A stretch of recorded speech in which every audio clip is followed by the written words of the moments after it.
Hi friends, आप लोग कैसे हैं। आपका अपना चैनल साहिल एजुकेशन पॉइंट में आपका स्वागत है। आज हम लोग बात कर रहे हैं क्लास 12 का हिस्ट्री है, सब्जेक्टिव क्वेश्चन है कि रैयतवाड़ी व्यवस्था क्या थी। देखिए इम्पोर्टेंट क्वेश्चन जो है, इसका वीडियो बनाए हुए हैं। रैयतवाड़ी व्यवस्था क्या थी। तो देखिए रैयतवाड़ी व्यवस्था जो है भू राजस्व का वह एक प्रणाली है जिसमें रैयत और किसान तथा सरकार का सीधा संबंध होता है। रैयत या किसान यानी जो खेती करता है और सरकार दोनों का सीधा संबंध होता है और इसमें जमींदार या कोई अन्य का कोई बीच में कोई काम नहीं होता है, यानी मध्यस्थ नहीं होता है, जिसको कहा गया रैयतवाड़ी व्यवस्था। अगला क्वेश्चन है कि 1857 के विद्रोह के दो कारण बताइए। तो 1857 के विद्रोह के दो कारण है कि पहला कि अंग्रेजी ईस्ट इंडिया कंपनी के दोषपूर्ण एवं शोषणपूर्ण आर्थिक नीतियाँ। दूसरा, चर्बी वाले कारतूसों का प्रयोग करने से सिपाहियों द्वारा इनकार करना। ये था 1857 के विद्रोह के दो कारण।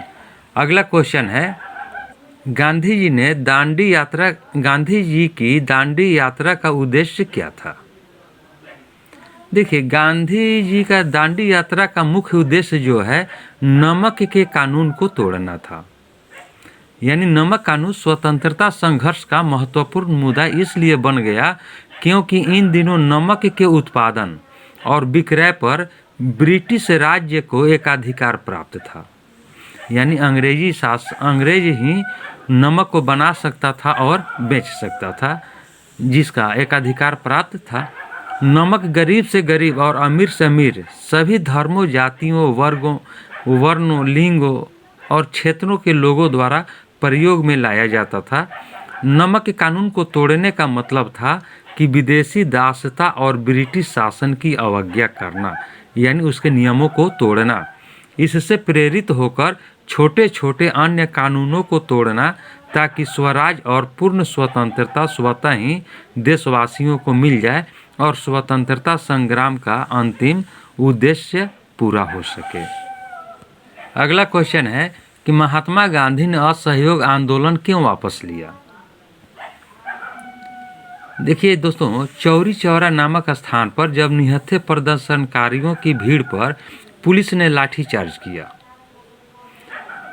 तो क्रुद्ध भीड़ ने थाने में आग लगा दी, जिसमें झुलस कर 22 सिपाही मर गए। उस आग में झुलस करके 22 सिपाही मर गए।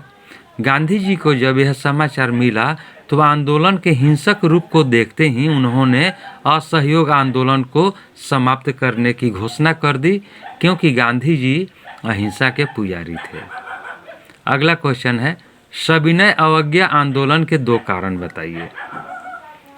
देखिए सविनय अवज्ञा आंदोलन के दो कारण है। पहला नंबर कि 1922 में जब चौरी चौरा नामक स्थान पर निहत्थी भीड़ पर पुलिस ने लाठी चार्ज किया तो भीड़ ने थाने में, यानी वो भीड़ जो है क्रोधित हो गई और थाने में आग लगा दी और उसमें 22 जिंदा सिपाही जल गए।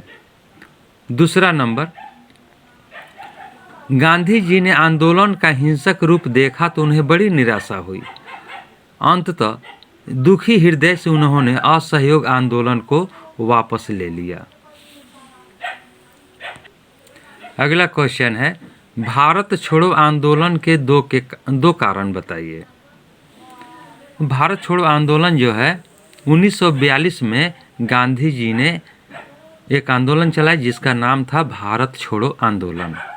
और गांधी जी चाहते थे कि अंग्रेज भारत छोड़कर सदा के लिए अपने देश वापस लौट जाए। हमको उनके संवैधानिक सुधारों या अन्य किसी चीज़ की ज़रूरत नहीं है। अतः 1942 ईस्वी में अंग्रेजों के विरुद्ध स्थान स्थान पर, यानी हर एक जगह उग्र प्रदर्शन होने लगे। जैसे जैसे सरकार का दमन चक्र तेज चलता जाता वैसे वैसे निहत्थी जनता में प्रतिरोध की भावना भी बढ़ती जाती। अगला क्वेश्चन है कि जवाहरलाल नेहरू का अति संक्षिप्त जीवनी परिचय दें, यानी बहुत कम शब्द में उनका जीवन का परिचय देना है। तो देखिए आप सभी को जानते हैं कि जवाहरलाल नेहरू भारत के प्रथम प्रधानमंत्री रहे।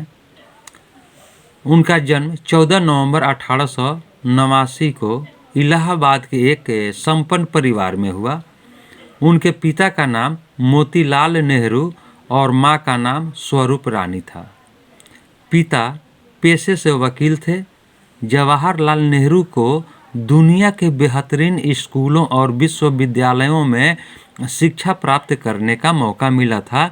उन्होंने अपनी स्कूली शिक्षा हैरो और कॉलेज की शिक्षा ट्रिनिटी कॉलेज लंदन से पूरी की थी।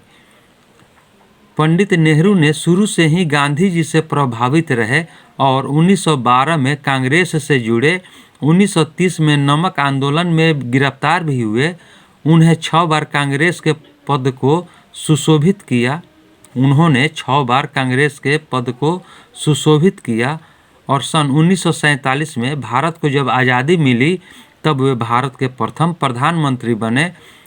और जवाहरलाल नेहरू जी को 27 मई 1964 को दिल का दौरा पड़ा, जिससे उनकी मृत्यु हो गई। अगला क्वेश्चन है, अशोक के धम्म के 2 सिद्धांत को लिखें। यानी अशोक के धम्म के 2 सिद्धांत हैं। पहला, सत्य बोलना, यानी मनुष्य को सदा सत्य बोलना चाहिए। दिखावे की भक्ति से सत्य बोलना कहीं अच्छा है। यानी दिखावे की भक्ति से सत्य बोलना कहीं अच्छा है। दूसरा है अहिंसा। मनुष्य को मन, वाणी और कर्म से किसी जीव को दुख नहीं देना चाहिए। ये अशोक के धम्म के 2 सिद्धांत है कि सत्य बोलना और अहिंसा। अगला क्वेश्चन है, महाभारत में वर्णित विवाह के 2 प्रकार बताइए।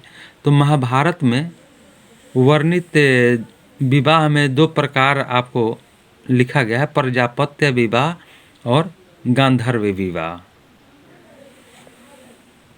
अगला क्वेश्चन है, बौद्ध धर्म के पतन के 2 कारण बताएं। देखिए, बौद्ध धर्म के पतन के 2 कारण हैं। पहला नंबर, बौद्ध धर्म का विभाजन।